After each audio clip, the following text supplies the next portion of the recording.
I was 18 years old when I got married. So, syempre kapag ka ikaw pala nabigyan ng responsibility ng maaga, lahat gagawin mo eh. In fact, nasubukan ko rin maging taxi driver. Nasubukan ko rin mag-shoe shine.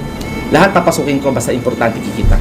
And at the same time, basta legal, ethical at wala akong tatapakan tao, definitely gagawin ko lahat. Alang-alang sa family ko. Ang wife ko nagtatrabaho sa people support. So, ako naman nasa bahay lang, kaalaga ng mga bata, hatid sundo. And kung may racket na pwedeng racket sa Baguio, yun, gagawin ko.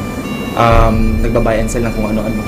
And at the same time, pupunta ng bilyaran, baka manalo sa bilyar, pwedeng pambili ng pagkain man lang. Yun yung ginagawa ko before ako mag-royal.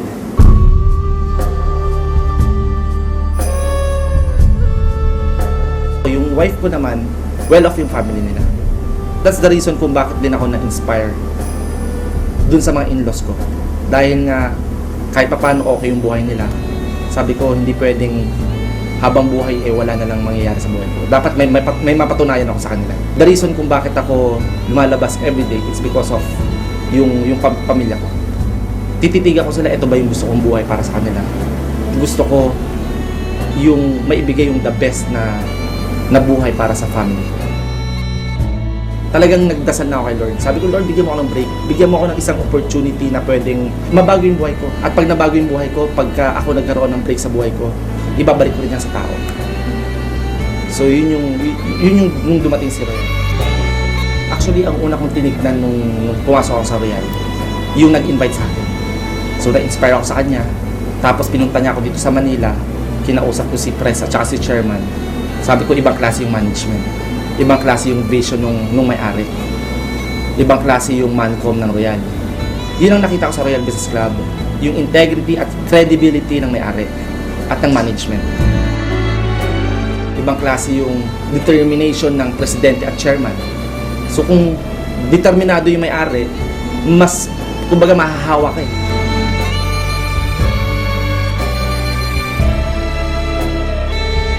Bago po akong sumali sa Royal, marami nang yumaman, marami nang kumikita, marami nang nakuha yung mga pangarap nila. Marami nang naging milyonaryo. Kaya ako na-inspire. Na kung nagawa nila, imposibleng hindi ko kaya. That's why nung nag-start ako sa Royal,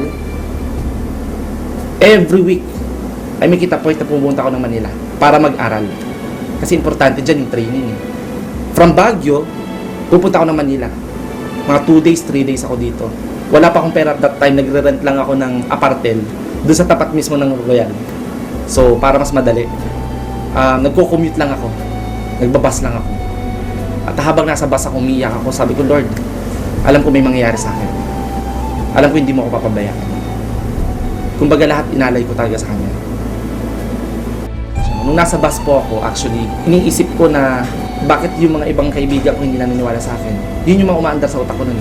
Yung mami ko hindi rin naniniwala, yung mga kapatid ko, pamilya ko hindi naniniwala. Ang daming rejection, ang daming discouragement, yung mga ine-expect kong sasali, hindi sumasali. Sobrang nakakaiyak.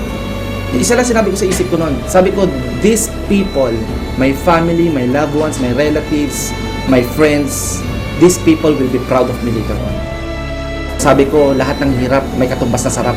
Lahat ng mga pain na nararanasan ko, sigurado ko walang ibang mangyayari sa akin later on kundi puro gain naman. That's why talagang pinursigi ko, talagang ginawa ko yung part ko. Sabi ko nga kanina, na-inspire talaga ako sa mga taong nauna. Ibig sabihin, pag may nauna, may susunod. At ang mindset ko sa sarili ko, walang ibang kasunod kundi ako. Sabi ko, dadating ang time, aakyat din ako sa stage. Dadating ang time, yung mami ko magiging proud sa akin. Dadating ang time, yung mga tao, papalakpakan din ako. Yun yung talagang nakita ko sa sarili ko na mangyayari. 6 years na si Royal Business Club. I've been doing the business for 3 years pa lang. So dito ko napatunayan na sa negosyong to walang nauna, walang nahuli. Basta masipag ka, mataas ang pangarap mo, at gusto mo bago ang buhay mo, definitely, pwede kang maging top earner ng Royal Business Club. Pwede kang kumita na malaki, at pwede mong unahan yung mga nauna.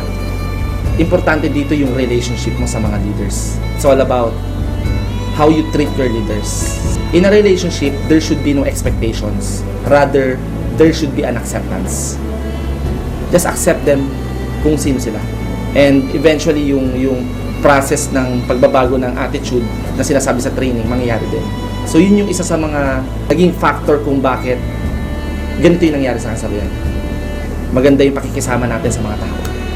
And ang nakakatuwa po nito, in a very short span of time, pwede mo talaga makuha yung mga gusto mo. Basta, gagawin mo lang yung responsibility mo as a club member of Royal.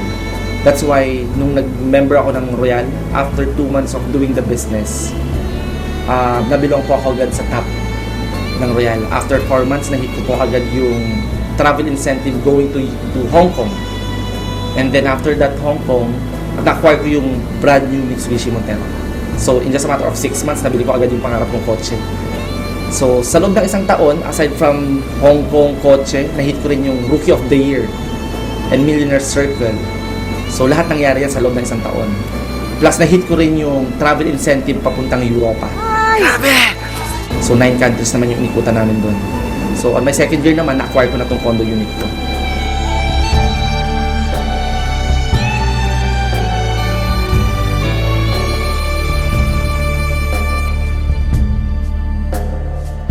Tapos nahit ko rin yung papuntang Brazil. Especially kung lagi mong kasama ang Panginoon. Christ the Redeemer, wala pong imposible. Sa Royal Business Club, lahat ng imposible magiging imposible. Nakakatuwa dahil bukod dun sa mga accomplishment na nakuha ko in my life, yung mga pag-aaral ng mga anak ko, napunta ko sila sa magandang eskwelahan. At May 2012, na acquire ko yung ultimate dream car ko, yung Audi R8.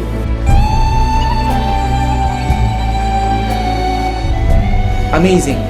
Amazing yung nangyari sa buhay ko. At the same time, yung mami ko, nabilihan ko rin ng sasakyan. Kaya nakakatuwa dahil, alam mo yun, yung mga mahal mo sa buhay, kahit papano, hindi lang yung personal na pangarap ko, kundi pati yung mga pangarap mismo ng mga mahal ko sa buhay, nabibigay ko.